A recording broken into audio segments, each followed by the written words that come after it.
New York. When most people hear that name, they picture Times Square, the skyline, yellow cabs. But there is another New York that almost nobody talks about. A New York of empty main streets and flooded valleys, of factory floors where machinery still sits, of whole communities erased from the map, not by disaster, not by war, but by decisions made in boardrooms and government offices hundreds of miles away. These are 12 of those places. Most people have never heard of a single one. If that sounds like your kind of history, subscribe right now. There is a lot more coming and you don't want to miss it. Number 12. Tahawass, Essex County. Deep in the Adirondack wilderness, hours from the nearest city, there is a ghost town that most New Yorkers have never heard of. And the reason it exists at all has everything to do with a material you almost certainly use today without realizing it. Tahawass sits near the headwaters of the Hudson River, and its story begins with iron. In 1826, a surveyor named Archibald McIntyre discovered one of the largest iron ore deposits in the eastern United States right here in the Adirondack Mountains. A mining settlement went up almost immediately. Workers flooded into the wilderness. Company housing, a furnace, a store, all of it carved out of land that had previously belonged to no one but the Bears and the Pines. The iron operation ran through the 1850s, and then something unexpected happened. The ore at Tahawass was so heavily contaminated with titanium dioxide that it was nearly impossible to process with the technology of the day. The iron operation shut down.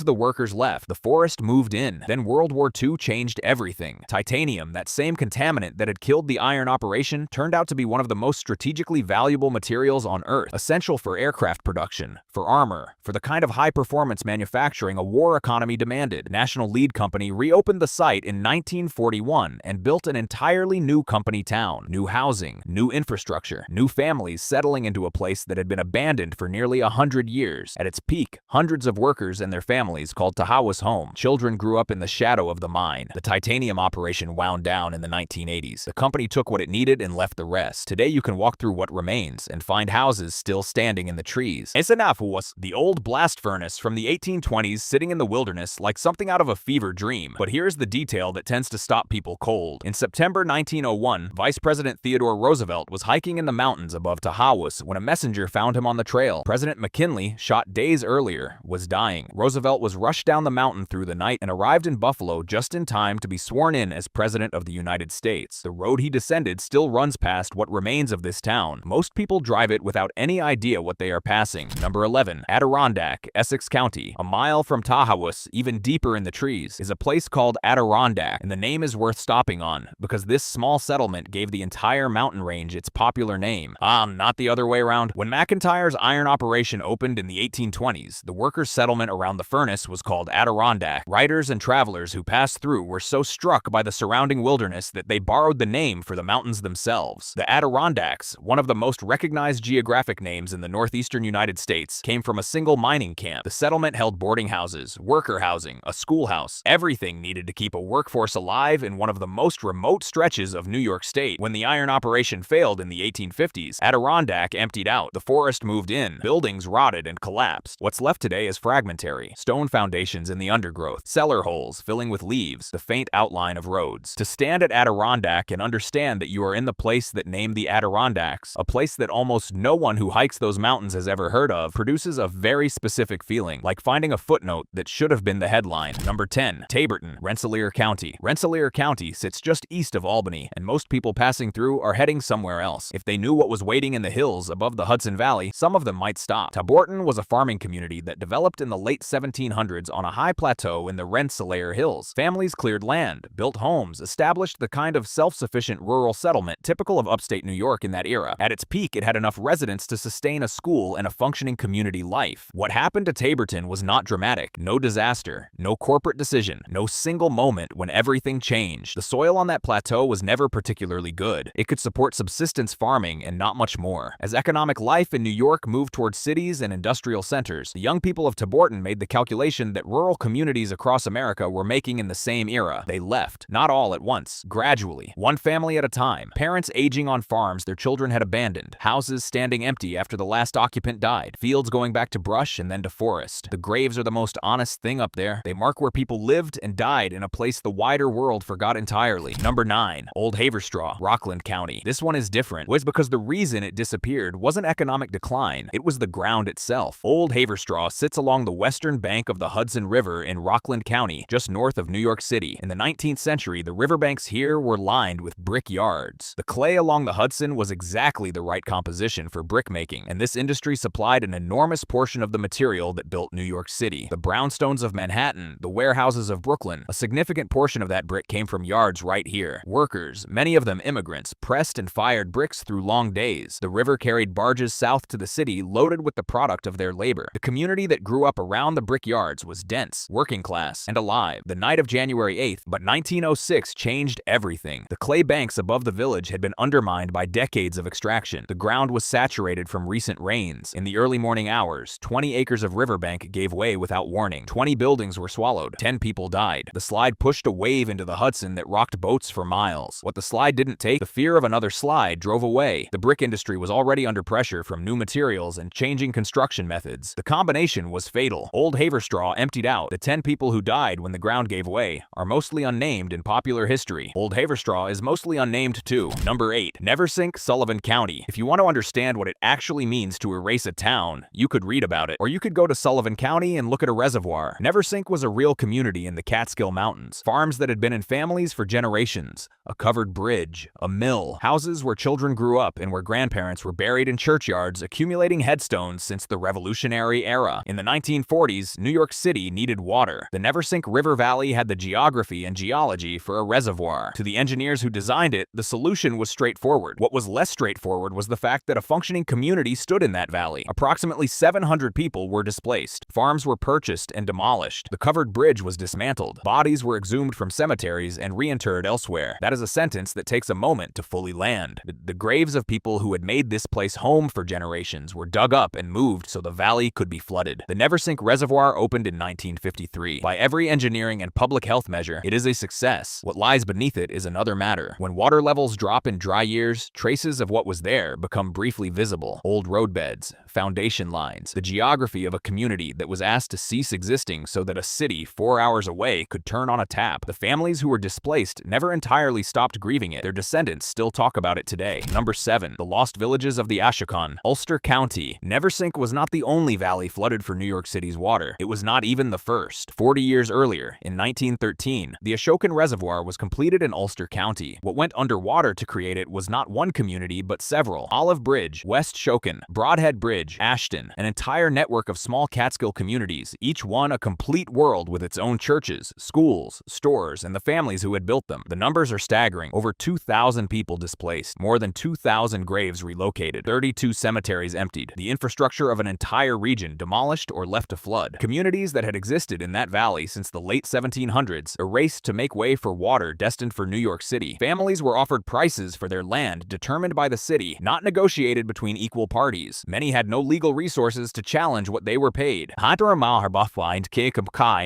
makes the Ashokan different is the scale of what was built and how beautiful it is. Driving along its banks on a clear morning with the Catskill Mountains reflected in the water, it is genuinely difficult to hold two things in your mind at once: that this place is stunning, and that it exists because something irreplaceable was destroyed to create it. Most of the millions of people who drink New York City water every day have no idea the infrastructure delivering it was built on top of a village and its graveyard. If this is the kind of history you want more of, subscribe right now. We go this deep on every single video. Number 6. Freehold, Greene County. In the Catskill Mountains of Greene County, there's a town that once drew wealthy New Yorkers by the thousands, and that had grand resort hotels and the full infrastructure of the 19th century leisure economy, and that is today one of the quietest and most overlooked places in the entire mountain region. Freehold's moment came in the second half of the 19th century. The Catskills were the premier destination for wealthy New Yorkers escaping the summer city, and Freehold was positioned to capitalize on that. Large hotels went up, fresh mountain air, social experience, Gilded Age leisure at its height. Then the railroads changed things. Lines that bypassed Freehold in favor of other Catskill destinations redirected the flow of visitors. The grand hotels found themselves increasingly difficult to reach. The sanitarium trade, which had developed alongside the resort industry, declined as medicine changed. The specific cultural logic that had sent wealthy invalids to mountain air simply faded. The hotels did not close all at once. A season with fewer guests, a wing that doesn't open, a proprietor who retires and whose children do not continue. By the mid-20th century, Freehold had gone from a thriving mountain resort to a quiet hamlet with a fraction of its former population and almost none of its former infrastructure. The gap between what it was and what it is now is genuinely hard to process when you encounter the evidence. Number 5. The Harlem Valley Psychiatric Center, Dutchess County. Along the eastern edge of Dutchess County, running north through the Harlem Valley, there is a landscape of enormous institutional buildings. Massive brick structures set back from the road and fields that were once tended farmland. They are not abandoned mines or flooded villages. They are something harder to categorize, and in some ways, more haunting than either. The Harlem Valley Psychiatric Center was one of the largest mental health facilities in New York State. At its peak, it held thousands of patients across a campus that functioned almost like a self-contained town. A farm, a power plant, residential buildings, all the infrastructure required to house a population that at various points numbered in the thousands. The history of 20th century American psychiatry includes a great deal that does not reflect well on the profession. The facility's census included many people committed for reasons that had more to do with social nonconformity or family convenience than with genuine mental illness. They lived here. Some of them died here. New deinstitutionalization in the 1970s and 1980s emptied the campus. It was supposed to be accompanied by robust community mental health infrastructure. In most places, including the communities around the Harlem Valley, that infrastructure never materialized. The patients were discharged into a support system that was not ready for them. The buildings were simply left behind. The scale of what's there is difficult to convey without seeing it. These are enormous, solidly constructed structures whose abandonment represents not just an economic story, but a policy failure and a human story that New York has never fully reckoned with. The people who lived here involuntarily are the ghost in this landscape, and they are almost entirely absent from the official history of the valley that held them. Number 4. Lumberland. Wark, Sullivan County. There's a valley in Sullivan County where the water is cold and clear and the land rises steeply into forested hills. If you drive through today, you see a landscape that looks wild and uninhabited. What you do not see is that this valley held a network of communities that were not just inhabited but thriving, and that were dismantled with a thoroughness that makes the word abandoned feel inadequate. The communities along the upper Delaware River and its tributaries developed through the 19th century around agriculture, tanning, and logging. The hemlock forests covering the hills were the foundation of one of the largest tanning industries in the eastern United States. Tanneries needed hemlock bark to process animal hides into leather, and the hills of Sullivan County had hemlock in abundance. Not when the hemlock was gone, cut from the hillsides faster than it could regrow, the tanning industry collapsed. Communities that had been built on that resource faced an abrupt reckoning. Some adapted, others contracted and thinned until what remained was a shadow of the original settlement. Then came the 20th century. Highway projects, reservoir proposals, resort development, each reorganizing the landscape according to priorities that had nothing to do with the people actually living there. Each layer of loss sitting on top of the previous one. And the landscape today, which looks so peaceful and natural, is in fact a record of erasure so complete that the erasure itself has been forgotten. The cemeteries are still there if you know where to look. They are always the last thing to go. Number 3. Kaisertown. Erie County. Kaisertown did not flood. It was not abandoned because of a mine closure or a railroad conversion. It is not even technically gone, but the community that Polish and German immigrants built in the working-class neighborhoods of Buffalo's East Side in the late 19th and early 20th centuries has been dismantled so thoroughly that calling it lost is not an exaggeration. When Eastern European immigrants arrived in Buffalo between 1880 and 1920, they settled close to the steel plants and grain elevators lining the shores of Lake Erie. Polish immigrants concentrated on the East Side and built one of the most cohesive ethnic communities in upstate New York. Churches anchored the neighborhood. Polish bakeries, butcher shops, and social clubs lined the commercial streets. The language of daily life was Polish. What dismantled Kaisertown was a sequence of events spread over 5 decades. The steel industry began its long decline in the 1970s. The jobs that had brought families here disappeared. Young people left. The population aged and thinned. Then came highway projects and urban renewal initiatives that bisected Buffalo's East Side in ways that destroyed the physical coherence of what had been there. Buildings demolished, streets rerouted, the urban fabric cut apart. And once cut apart, it did not grow back together. What remains are the churches, enormous, ornate Catholic structures built by immigrant congregations who pooled modest wages to construct something magnificent. They are still standing. Some are still operating with congregations a fraction of their former size. When the last of those congregations closes and those buildings are sold or demolished, the most visible evidence of what was built here will be gone, and there is no plan in place to prevent that from happening. Number 2. Blenheim,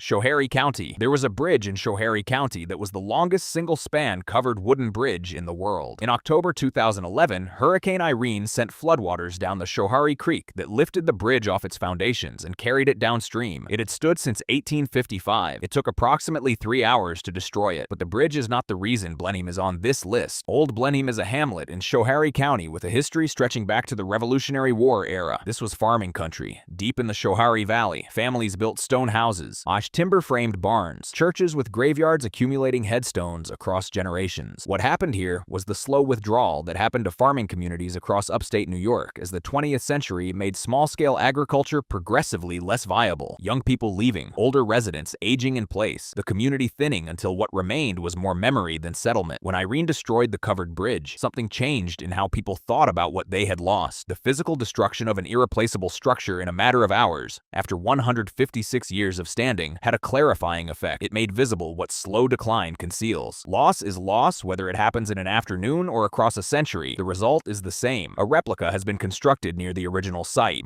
The people who knew the original bridge will tell you without hesitation that it is not the same thing. Of course it isn't. Nothing that replaces something lost is ever the same thing. That is what loss means. Number 1. Whipple, Fayette County. There is a building standing in upstate New York that most people in this state have never seen. It is enormous. It is crumbling. And when you understand what it was built to do, from the ground floor all the way down to the basement, it will stay with you in a way you do not expect. The Whipple Company store was built in 1890. From the outside, it looks like a large commercial building, but it was never just a store. It was a complete economic control system. Every function of life in a working community compressed into a single structure. I engineered to ensure that every dollar a worker earned went directly back to the company. On the main floor, workers and their families bought food, clothing, medicine, tools, and furniture, but not with cash. The company paid wages in script, currency it printed itself, which could only be spent at the company store. You worked, you received tokens, and those tokens had no value anywhere else on Earth. The company decided what your labor was worth, and then made sure every cent of it came right back. One floor up, a company doctor held office hours, the fee deducted directly from wages before a worker ever saw them. And in the basement, a mortuary. When a man was killed on the job, and men were killed regularly, the building that had employed him paid him in tokens, and sold him. His groceries was also the place that prepared his body for burial. When the economy collapsed around it, the store closed, the community emptied, the building was left exactly as it stood, shelves bare, floors softening, the basement door shut. It still stands today. People make the drive specifically to see it, and when they stand in front of it, knowing what happened inside, they feel something that is hard to name precisely. The accumulated weight of generation after generation of people who fed their families through that main floor and whose fathers and husbands came out through the basement.